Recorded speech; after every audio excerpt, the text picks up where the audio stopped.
So I think the need to do more than just deliver a good product at a fair price has been growing. Getting into this area of social responsibility and being good citizens is new. And it's also really hard to do because it's not something you can say one day and not change. You can't change it the next day, and it's really hard to, again, execute.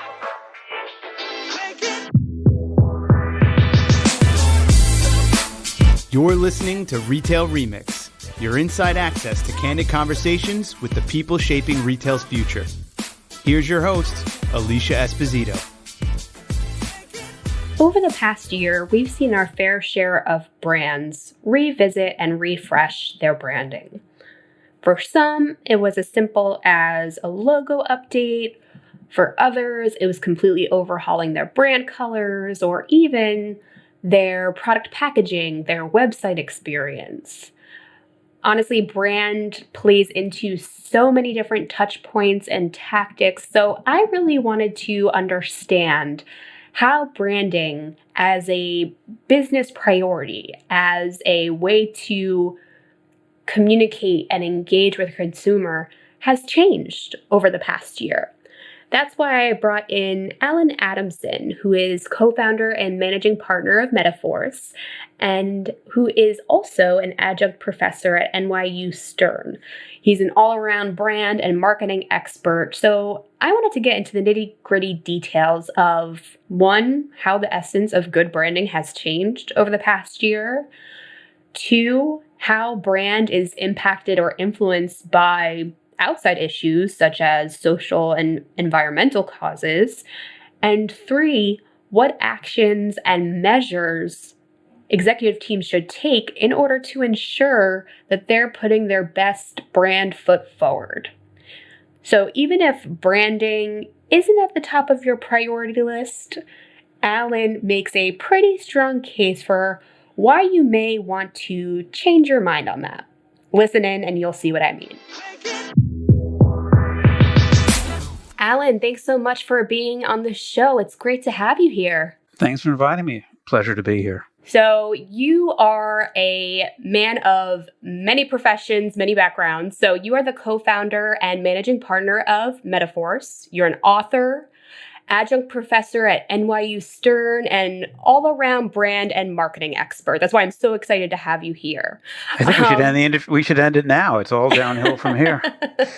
So I want to ask you at a high level, because there's so much going on. I feel like the way you answer this question will probably be a foundational starting point for the things that we talk about later on. But what kind of work have you been doing with Metaforce as of late? What projects have been most exciting or invigorating for you right now? So much has changed in the past year that what's been most interesting is that even though you think you know how to do marketing and branding, what you knew how to do, marketing and branding, was for a world that was moving at a fast or increasingly fast, but not disrupted pace like we have got now. So it's sort of like starting over again because so many things have changed. Yeah. For sure. And it's interesting you say that because I know one of the main things that we've been talking about in marketing for years now is that you have to be willing to pivot, to adapt. And we're going to be digging into some examples of brands that have been doing that very well later on. But I do want to ask you about, just kind of your day-to-day work. A lot of it includes reading about, analyzing, and commentating on what's happening in the brand and marketing space. What do you love most about this world that you're immersed in? You talked about earlier how, it's constantly changing. I'm sure that's what keeps it exciting for you, but what else? Yeah, one of the things I like most about it is it's not like you can add up the numbers and say, well, here are the 4 facts. We're going to add 2 more facts, and there's the answer. Most of the types of challenges we face are what I'll call nonlinear problems. You can look at all the facts, but if you go to that same conclusion, it may not be valid. It's sort of more like the movie business, where you could have the same cast and a great writer, and the movie could still bomb. So it is this challenge of looking at what's going on now and trying to develop a solution that's right for this product, this company, this service now. And I could work on 3 insurance companies in a row, but the solution is going to be completely different each time, or 3 vodkas, or so. That's what I most like about the business, is that past success doesn't guarantee future success. You just can't, oh, let's just do what we did last year and we'll add a little topspin and everything will be fine.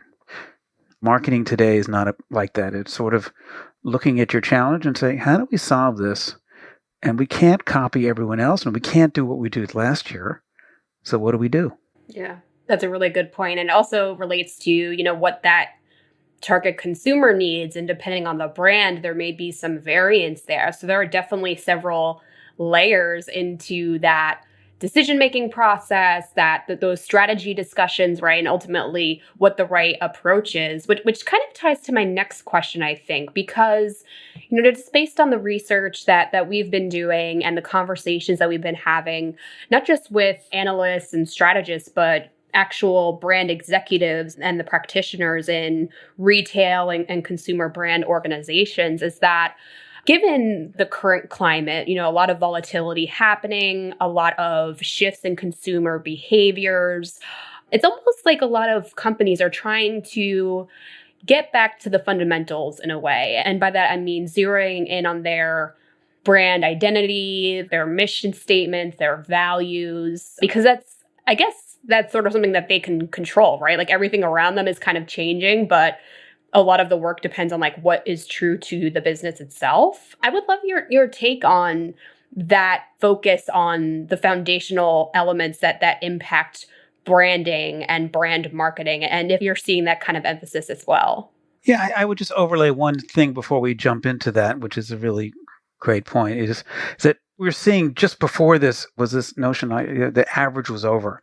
There used to be a lot of we'll do this, we'll check the box. There wasn't a feeling that you had to pick your battles. But now what's really true is that if you just do 5 things averagely, it's always been true, but now more than ever, you'll be invisible. So you really got to pick a few things that you can execute really well. And as you said, often that is making sure that you know what you stand for, you know who your customers are, and you are just focused on a few things, and you're better off doing a few things extraordinarily well than trying to do many things averagely.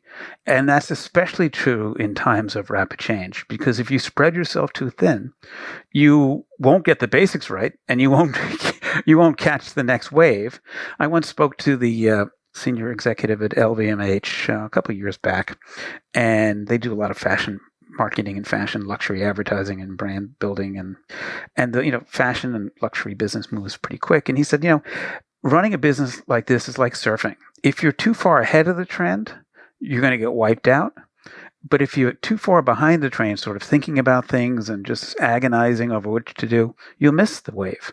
And so with the waves hitting the beach faster now, if we could play that analog a bit more, you better be sure that your timing is right and do a few things really well. And one of them, as you just said, was authenticity matters more than ever. Younger consumers want to know who they're doing business with. And so if you don't have your core, who you are and why you're doing something clear, and you're not expressing it clearly to your customers, don't bother doing influencer marketing or 12 other types of activation, because it just won't stick. Interesting. I really like that metaphor of like, if you're too far ahead of the wave, you're going to crash. If you're too far behind it, that's not right either. But I do want to drill a bit deeper into that, because I know in the retail world, there's this emphasis on innovating. And sometimes that means being the first to market or taking a risk when everyone else is maybe a few steps behind. And that's seen as a competitive advantage. I mean, granted, that's largely through the lens of technologies or services, not so much brand and marketing. But I mean, what's that line between, I guess, when you're about to crash or ride that wave perfectly, so to speak? Yeah, I think part of the reasons most companies fail to shift ahead and keep up is because they spend too long agonizing and they don't get out and try things. But the other reason they wipe out when the wave hits is because they're not just executing it really well. So I don't think it's a question of not moving fast enough for many retailers, because I think it is, you can move fast and still not get it right. I think success today is doing a few things really well. And just constantly trying to keep up with what's happening next door is important, but doesn't necessarily win the day. Yeah. And I think that's a really important distinction, Alan, because it is really easy to just copy and paste a certain approach because someone in your category has done it and it's worked well for them, or you're just trying to get your brand out there to as many people as possible. It seems like the brands that are really rising to the top are the ones that are able to find their little niche or the watering holes where their consumers are. And they have that really stellar brand positioning. They know how to reach them in the best way possible. They have something special about their brand essence. I mean, e.l.f. Cosmetics is always one that comes to mind for me because obviously it's a very competitive category. There are a lot of brands out there, but they have a way of knowing who their customer is, reaching them in these niche communities, whether it be TikTok or, they're on Twitch now even, and they're doing really fun things that help them stand out. So I really love that you keep bringing up that it's not about doing everything mediocrely just to say you check the box. It's, prioritizing and being able to marry the tactics to what your consumers want and what makes your brand distinct from everything else. Yeah, the other overlay is tied to that is that we haven't talked much about this in marketing, but the importance of word of mouth or word of eye or what's going on TikTok, word of video, is growing. And everyone talks about, well, how do I get social media buzz or how do I get word of mouth? And the strategy is really easy. No one shares ordinary things. You take a flight to LA and it arrives on time. Back in the day, you don't get online and say, I took a flight to LA and arrived on time. If the flight arrived on time and something extraordinary happened and they had a limo waiting for you to take you to your next appointment, or if the pilot got lost and ended up in Cleveland instead of LA, you would certainly write about it. But ordinary things don't get you to comment on social media or comment to anybody. So for a brand to break through today, they have to do a few things right. I was at the Apple store for the first time in a long time because I needed to go to the Genius Bar. And despite the pandemic, they were still doing it right. They called me in advance to make sure that they couldn't help me on the phone before I came down and came to the store. When I got there, they sat me at a table by myself. They brought the products to me. They were doing what they've always done, but they've adapted and continued to execute really well. So it's not so much the quality of the screen or the battery or the number of the technology of the products. It's the experience that is created is driving more differentiation than ever. And delivering that experience is easy to say, but really hard to do. Yeah, for sure. I do want to go back to your book, Shift Ahead, because it's been out for a little bit, but I think the underlying message and intent behind it is more relevant than ever, right? It's all around how companies across industries have tackled disruption and their pointed methods for adapting to ever-changing market conditions. Obviously, has always been relevant, at least as far as I have been covering business and marketing, but especially now because there are still so many factors that are constantly evolving. There are ebbs and flows at the global scale, the local level.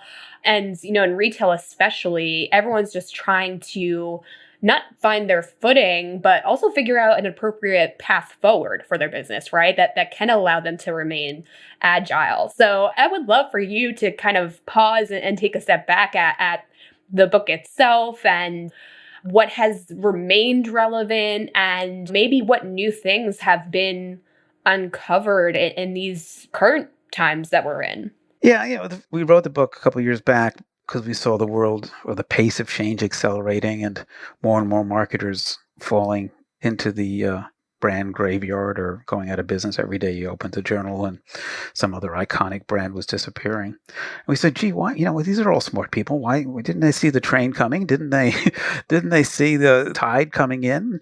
And the answer is most of the time, they see it, but they don't really believe, oh, this too shall pass, and it won't really impact me, or this worked in the past, it hasn't let me down. And even at the beginning of the pandemic, there were many marketers who said, "Oh, we'll just hibernate and we'll wait for everything to return back to normal." But after any disruption or after any technological change, things do moderate, things do mitigate, but they don't always go back to where they were.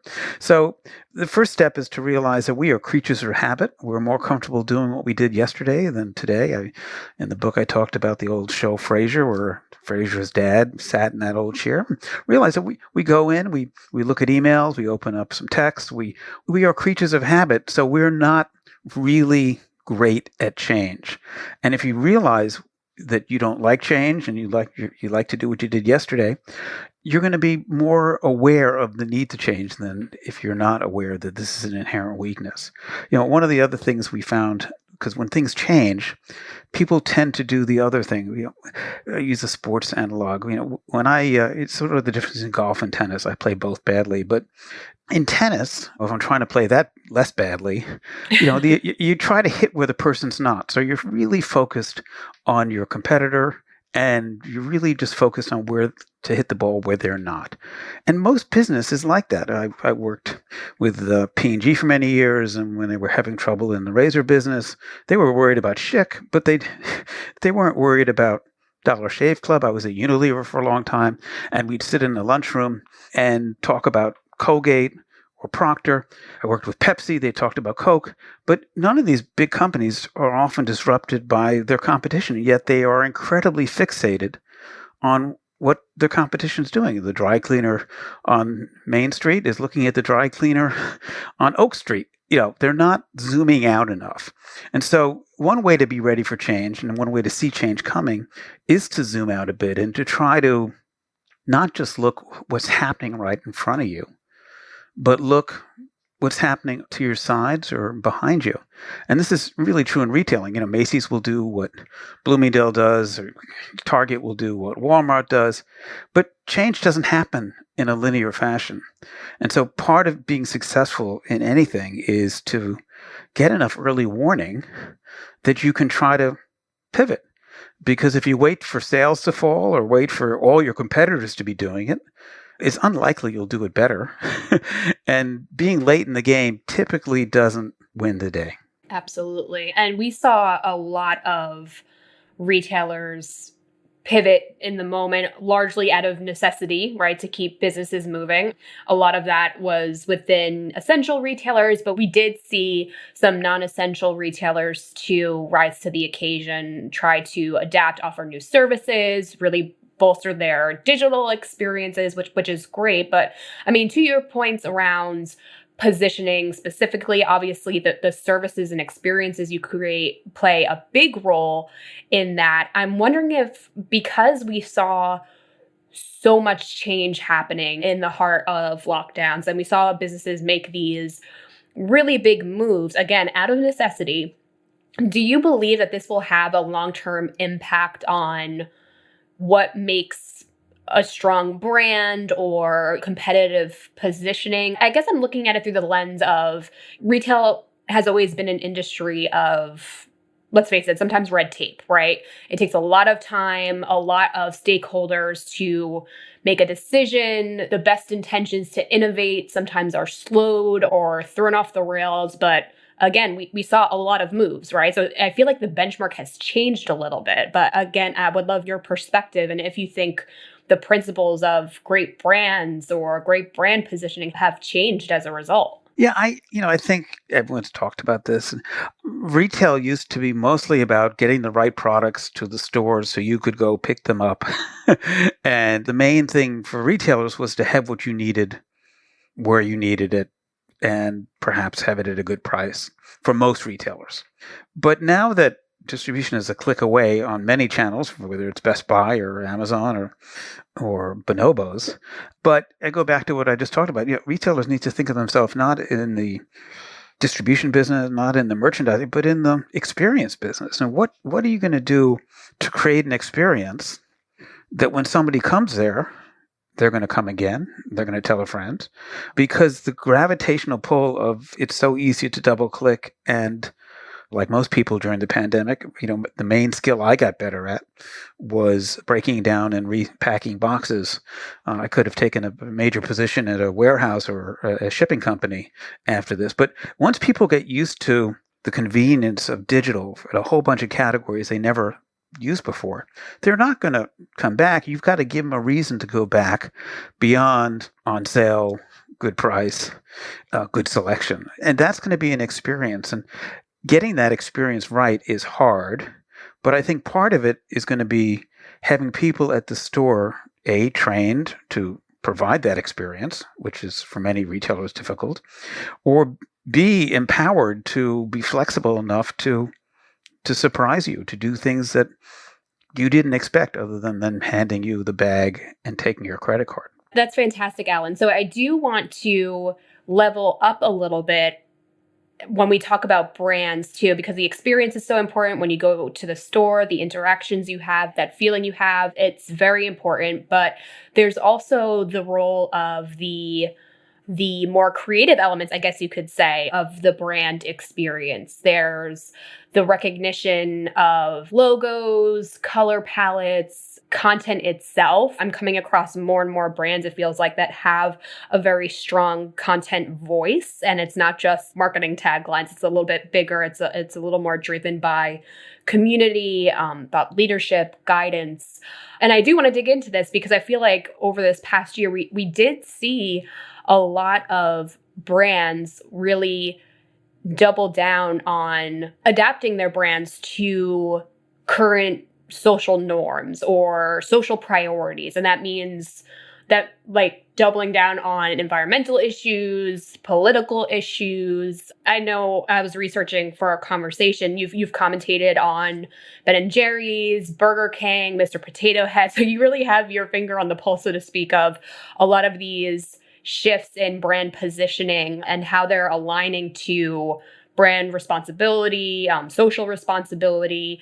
Do you think that this is going to play a more central role in conversations around brand positioning and brand strategy? Yeah. So as I was talking earlier about the need to zoom out a bit, and what's been happening over the past 10 years is the difference between one brand or one product and the other, one coffee and the next, one cell phone and the next, is the differences from a product base have been decreasing. And it's really hard to choose between one car and another car. They all have the same coffee cup holder and the same brake assist. And so in a world where differences between products are shrinking and younger consumers are entering the market who can not only see the difference between products shrinking, but see what else the company is doing, how they're behaving, who they're hiring, how they're behaving as citizens. And so if the differences shrink, consumers, particularly younger ones, are going to want to reach out and buy brands that think like they do, that take stands on social issues that they agree with. Lots of change has happened in the country, not so much only now based on government policies, but how companies are behaving. And so it is important to zoom out if you're a company beyond just, are we offering the best tasting coffee at the best price? But what are we doing when we grow the beans, when we ship the beans? Who are we hiring? How are we treating them? How are we handling recycling? Because those issues are, everyone sees everything, are more transparent. It's not anymore you have to read the back of a package. Anyone can double click and find out what's going on with the company. And consumers today want to know that if they're spending $3 on a coffee or more on a cell phone or more on a car, that company's values are aligned with theirs. They're doing the right things. And it used to be certain brands were badge brands, like beers and cars. So I drive this car, I drink this beer, and it said something about you because it was hard to taste the difference between one beer and another. And it was sometimes hard to tell the difference between one car driving and the next car. But I think more and more brands are becoming badge brands. So it's not only a question of what spirits or vodka or beer you drink, but lots of categories where you shop, what shoes you wear, what toothpaste you buy. So I think this trend is here. Now, what makes it tricky is consumers are getting more sophisticated. You just can't smoke and mirror it. If you're going to, it gets back to where we started. If you're going to take a stand on a social issue, you got to make sure You can deliver on that stand. It aligns most importantly with the values of the employees, because you can never try to, game the marketplace and say, well, 62% of our users like blue, so we're going to make our product blue politically or red politically. So I think the need to do more than just deliver a good product at a fair price has been growing. Getting into this area of social responsibility and being good citizens is new. And it's also really hard to do because it's not something you can say one day and not change. You can't change it the next day, and it's really hard to, again, execute. Yeah. And I think what makes it difficult for a lot of companies too is that it goes so deep, right? Like you brought up the values of employees and how does it connect to actual business practices. And this information is largely readily available. And there are people who want to dig that deep. They want to understand the connections between what the brand is putting out versus, the culture that they're creating inside, because it matters to them. So I think that's where it gets very, very complex, right? Yeah, I've commented often that I think the first place to start is to make sure what you're doing aligns with how your employees feel. Because it's really hard to see what's going on in the marketplace and change that. But if you're being true to your employees are going to be happier. If your employees are being happier, they're going to deliver a better experience to your customers. It's been known in the hospitality business forever that it's not so much the fluffing of the pillows that makes a difference, is how the employees treat the guests. And I think the same is applying to every brand. So make sure your values are aligned with what your employees believe. Earlier, a couple of years ago, there was a big brouhaha with Delta. I think they took a stand against, I think it was a stand was inconsistent with an NRA belief, and lots of their customers were outraged. But the CEO of Delta said, look, this is what's right for our employees. We have 40,000 employees or 100,000. This is what they believe, and this is what we're going to do. The same thing with FedEx in terms of shipping firearms. And so I think you don't have to worry about trying to say, well, how many customers we're going to make happy.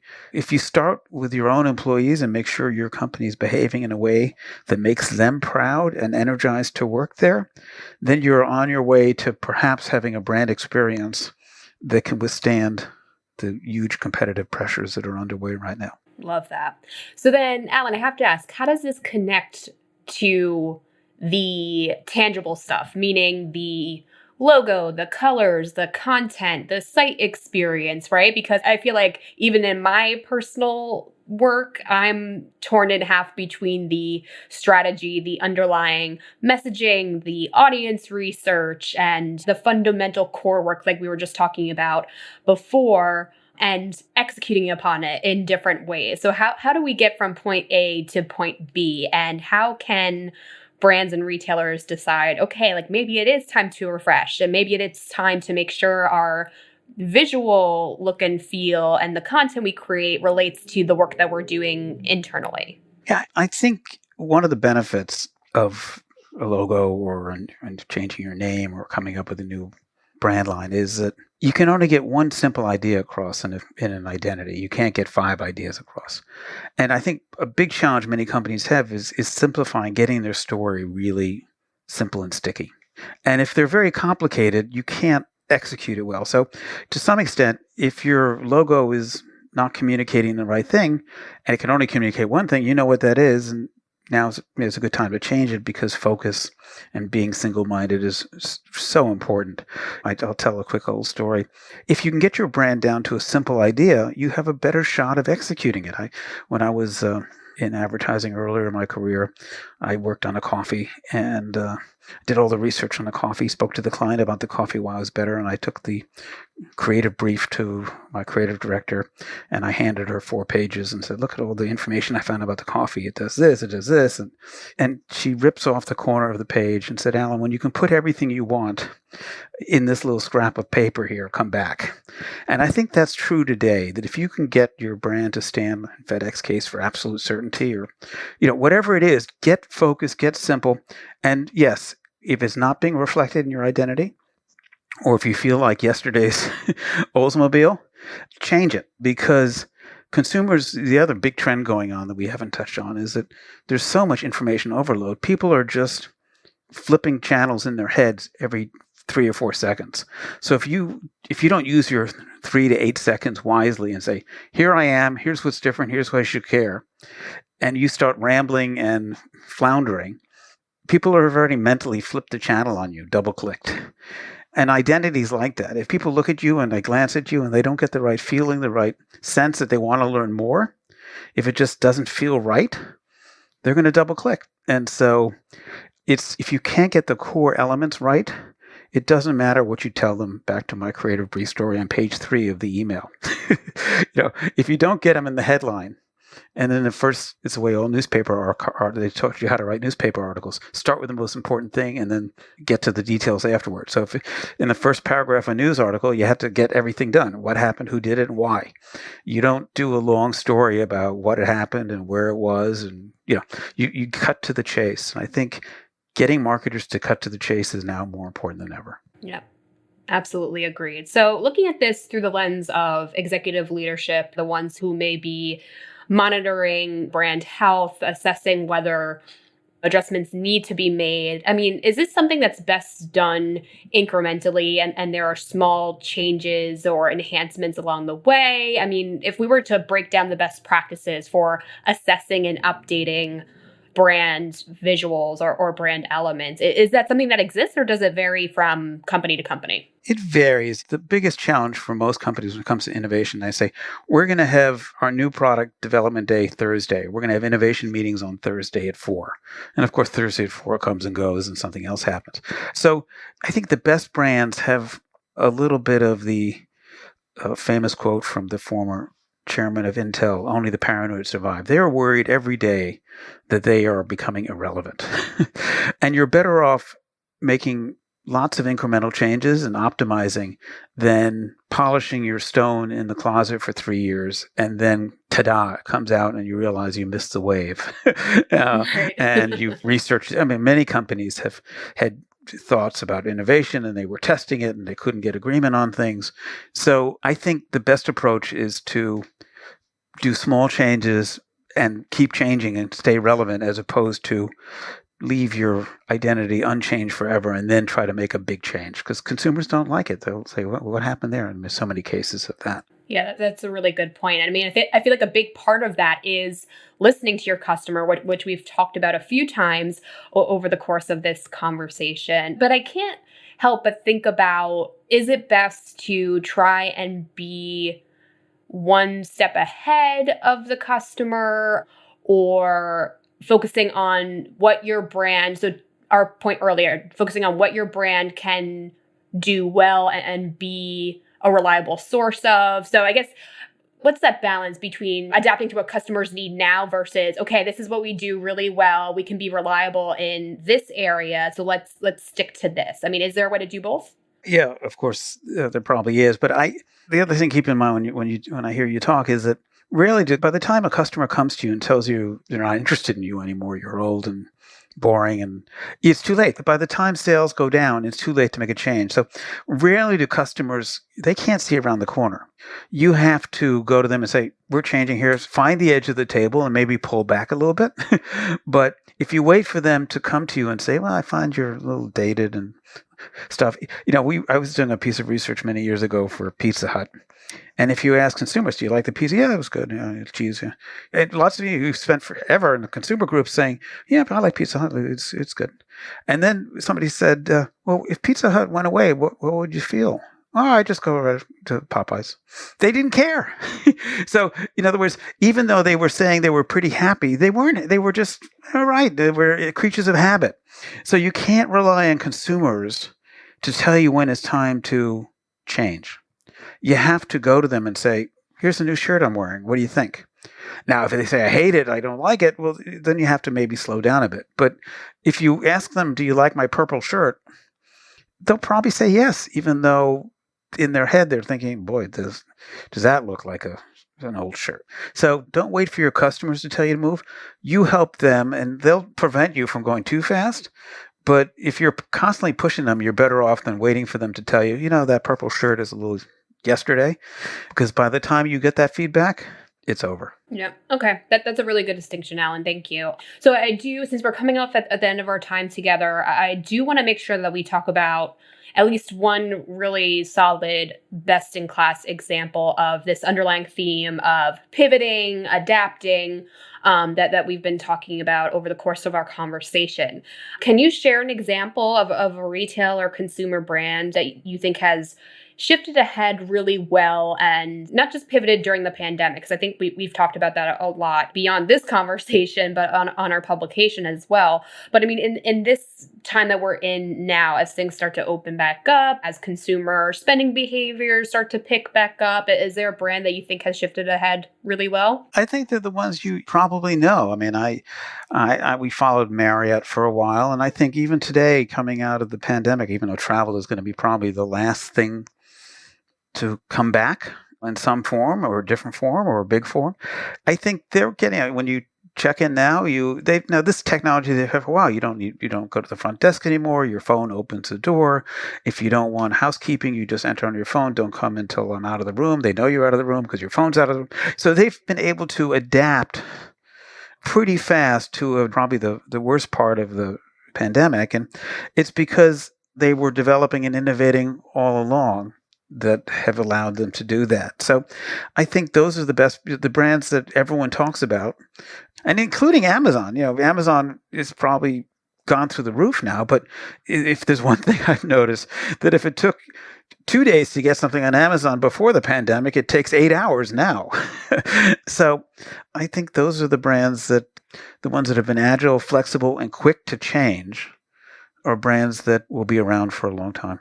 Yep, 100%. So I know you're a busy man. I really appreciate you taking the time out and kind of walking through some of the things you've been tracking, some best practices. Are there any closing takeaways that you want to share? Like if we were to kind of summarize our conversation to a few pointed action items or next steps for executives that are looking to zig while others are zagging and finding ways to pivot and capitalize on new opportunities. I mean, what are some imperatives right now? I would say C and C's. See things that you ordinarily don't get your nose buried in emails and reading and sitting in front of a computer. Zoom out a bit. Get out of your bubble. Talk to different people. Meet different people. Go to different places when travel becomes possible again. And try to see things happening by zooming out. And seize it means don't just, one day we're going to try something and maybe we should do an innovation group on Tuesday and next week. Do it. Try it. You're better off to try it and fail than to constantly be debating in conference rooms or Zoom calls. So C and C's. Keep looking, look out the sides, get some peripheral vision, but don't just talk about it. Move fast, seize on what you're seeing. Awesome, Alan. Well, this was a fantastic conversation. Really appreciate you taking the time out to share your thoughts and your experiences. It was a great conversation. Thank you again. Thanks for inviting me. It was fun being with you. And to all of you, if you have any follow-up questions that you want us to relay to Alan, feel free to get in touch with us on Twitter at our Touchpoints or through LinkedIn at Retail Touchpoints. We'd love to keep these conversations going. It is such a exciting and fast-changing time for marketing and branding. And frankly, it's something that I love talking about. So hope to keep the conversation going with you. And as always, if you want to be in the loop when these new chats are available, please subscribe. We're on basically all podcast players, including Apple Podcasts, Spotify, Stitcher. That way you can get updates directly to your smartphone and listen in on these candid conversations. Thanks again to Alan and to all of you. We'll see you next time. Thanks for listening to this episode of Retail Remix. Be sure to subscribe so you never miss an episode. You can find us on your favorite podcast player. Until next time, keep mixing it up.